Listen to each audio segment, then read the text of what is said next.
अल्हम्दुलिल्लाहि रब्बिल आलमीन वस्सलातु वस्सलामु अला रसूलिहिल अमीन व अला आलिहि व अस्हाबिहि अजमईन अम्मा बाद औज़ु बिल्लाहि मिनश शैतानिर रजीम बिस्मिल्लाहिर रहमानिर रहीम या अय्युहन नासु इन्ना खलक़नाकुम मिन ज़करिन व उन्सा वजअलनाकुम शुऊबन व क़बाइल लितआरफ़ू इन्ना अक्रमकुम इंदल्लाहि अत्क़ाकुम इन्नल्लाहा अलीमुन खबीर सदक़ल्लाहुल अज़ीम।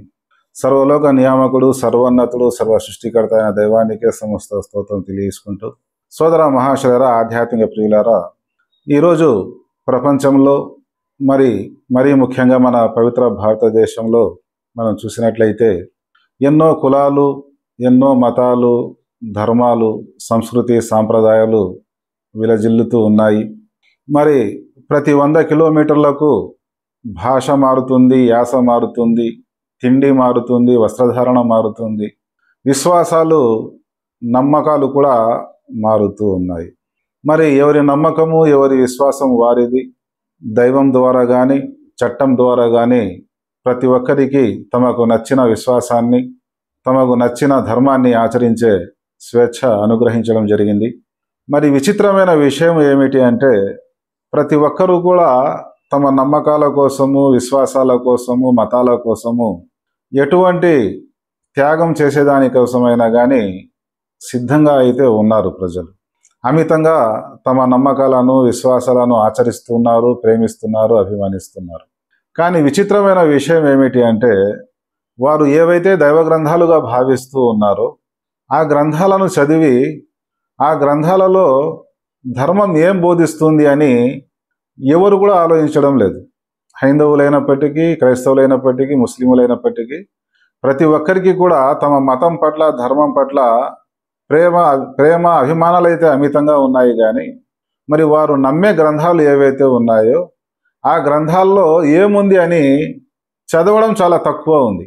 ఇంకా కొంతమంది కొన్ని కారణాల కారణంగా కొన్ని దశాబ్దాల ముందు భారతదేశంలో పేదరికం ఎక్కువగా ఉన్న కారణంగా చాలామంది బడుగు బలహీన ప్రజలకు గౌరవం అనేది కానీ, ఆత్మాభిమానం అనేది కానీ, సమానత్వం కానీ, గౌరవం కానీ లేని కారణంగా ఎవరైతే వారిని దగ్గరికి తీశారో, ఎవరైతే వారికి సహాయం చేశారో, ఎవరైతే వారికి ఆహారాన్ని ఇచ్చారో, వైద్యాన్ని ఇచ్చారో, విద్యని ఇచ్చారో వారిని వారు ప్రేమించడం జరిగింది. ఎందుకంటే సహజంగా ప్రతి మనిషి కూడా ఆత్మాభిమానం కలిగి ఉంటాడు. తనను కూడా గౌరవించాలా అని తన మనసులో ప్రతి ఒక్కడు కూడా కోరుకుంటాడు. ఆ విధంగా మన ప్రాంతంలో చూసినట్లయితే ఆదివాసీలు కానీ, బడుగు బలహీన ప్రజలు కానీ క్రైస్తవంలోకి మారిన వారు చాలామంది ఉన్నారు. అదేవిధంగా బ్రిటిష్ పరిపాలనా కాలంలో ఉద్యోగాల కోసము కానీ, లేదా చర్చిల ద్వారా ఏదైతే సహాయం చేయబడుతుందో ఆ సహాయం కోసం కానీ చాలామంది క్రైస్తవంలోకి మారిన వారు చాలామంది ఉన్నారు. ఆ కోవలకు చెందిన వారే గౌరవనీయులైన పాస్టర్ సాంబశివరావు గారు. ఆయన బైబిల్ గ్రంథాన్ని బాగా చదివినట్లు, అర్థం చేసుకున్నట్టు మనకు ఆయన మాటల వల్ల తెలుస్తూ ఉంది. అదేవిధంగా సిగ్నేచర్ స్టూడియోలో డిబేట్ చేస్తూ ఒక మతానికి చెందిన గ్రంథాలలో ఉన్న లోపాలు ఏవైతే ఉన్నాయో వాటిని బాగా చదివి, భట్టి పట్టి, వడపోసి ప్రతి పేజీలోని వాక్యంతో సహా ఆయన వివరించడం జరిగింది. మరి ఆయన మాటల ద్వారా నాకు అర్థమైన విషయం ఏమిటంటే, ఇతర మతాల అధ్యయనం కోసము, ఇతర మతాల గ్రంథాలు చదివేదాని కోసము ఆయన చాలా సమయాన్ని త్యాగం చేసినట్లు అర్థమవుతూ ఉంది. మరి ఆ మతానికి చెందిన పండితులే ఆ గ్రంథాల గురించి ఇతిహాసాలు అని ఆ గ్రంథాల గురించి చెప్పడం జరిగింది. ఇతిహాసము అంటే అది వాస్తవం కాదు, దానికి వేరు కానీ మాను కానీ లేదు, అది ఊహ. ఇతిహాసము అంటే ఒక ఊహ, అది వాస్తవం కావాల్సిన అవసరం లేదు. కానీ ఈ మేధావి అయిన పాస్టర్ అయిన సాంబశివ గారు ఆ ఇతిహాసాల కోసము తన యొక్క చాలా సమయాన్ని వినియోగించినట్లు అర్థమవుతుంది. అదేవిధంగా చాలామంది పండితులు, ఏ మతానికి చెందిన వారైనా కానీ తమ మతము, తమ ధర్మమే సత్యము, తమ మతమే మంచిది, మేమే ధర్మం పైన ఉండామని ప్రతి ఒక్కరూ భావిస్తూ ఉన్నారు. అదేవిధంగా ఈ పాస్టరు సాంబశివరావు కూడా భావిస్తూ ఉన్నారు. మరి ఆయనకు ఖురాన్ గురించి, ఇస్లాం గురించి ప్రశ్నించినప్పుడు నేను ఆ గ్రంథాన్ని ఎక్కువ చదవలేదు, నేను ఎక్కువ రీసెర్చ్ చేయలేదు అని ఆయన తన మాటను దాటవేయడం జరిగింది. మరి ఇతిహాసాల కోసము తన సమయాన్ని ఇంత ఖర్చు చేసిన వ్యక్తి ఒక ఖురాన్ గ్రంథాన్ని చదివేదాని కోసము ఎందుకు సమయం తీయలేకపోయాడు అంటే దీనికి కూడా చాలా కారణాలు ఉన్నాయి.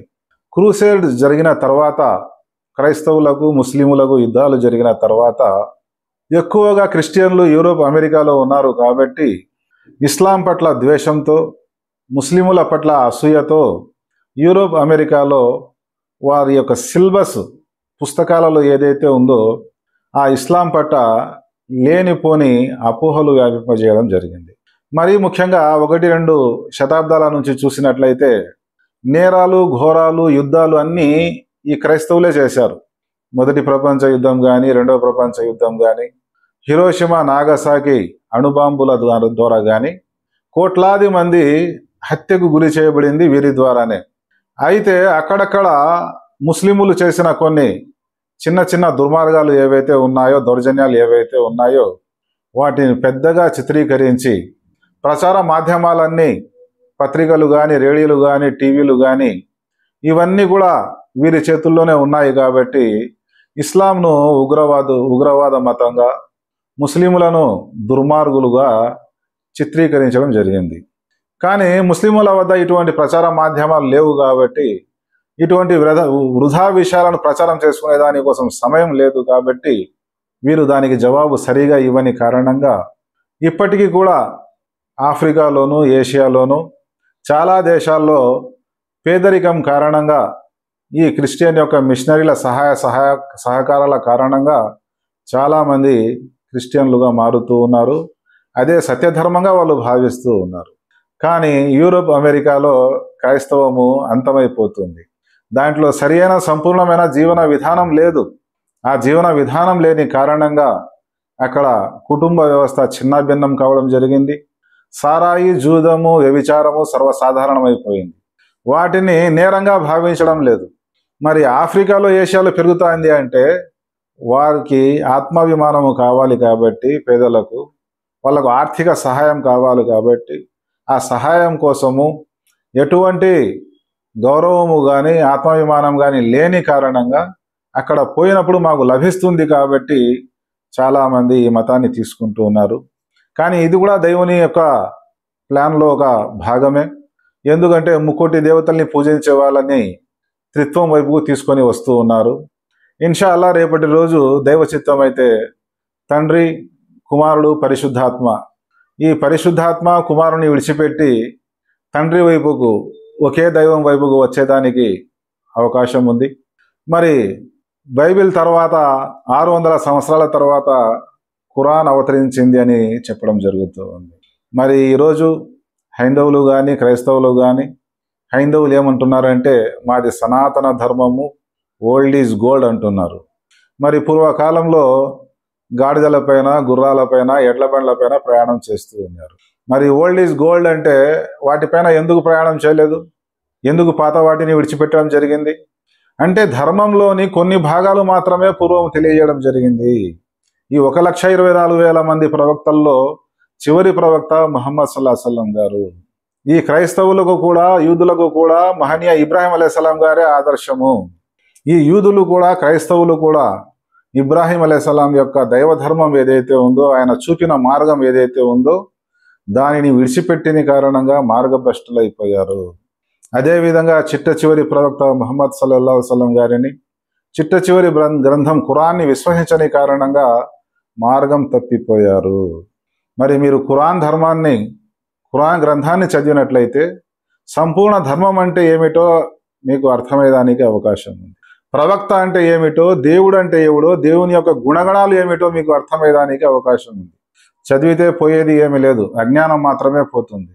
అందుకోసము గౌరవనీయులైన ఫాస్టరు సాంబ శివరావు గారికి నేను తెలియజేసేది ఏమిటి అంటే, ఒకసారి సహృదయంతో ఖురాన్ గ్రంథాన్ని చదవాలని, ప్రవక్త గారి యొక్క జీవిత చరిత్రను చదవాలని, ఆయన బోధనలు తెలుసుకోవాలని, తద్వారా సంపూర్ణ ధర్మం అంటే ఏమిటో మీకే అర్థమవుతుంది.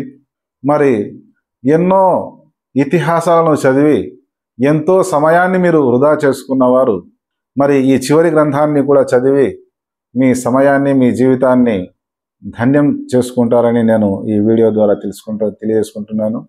ఏవైతే విషయాలు చెప్పామో, విన్నామో అర్థం చేసుకొని ఆచరించే సద్బుద్ధి కలగజేయాలని నేను వేడుకుంటున్నాను. అస్సలాము అలైకుం వరహమతుల్లాహి వబరకాతుహు.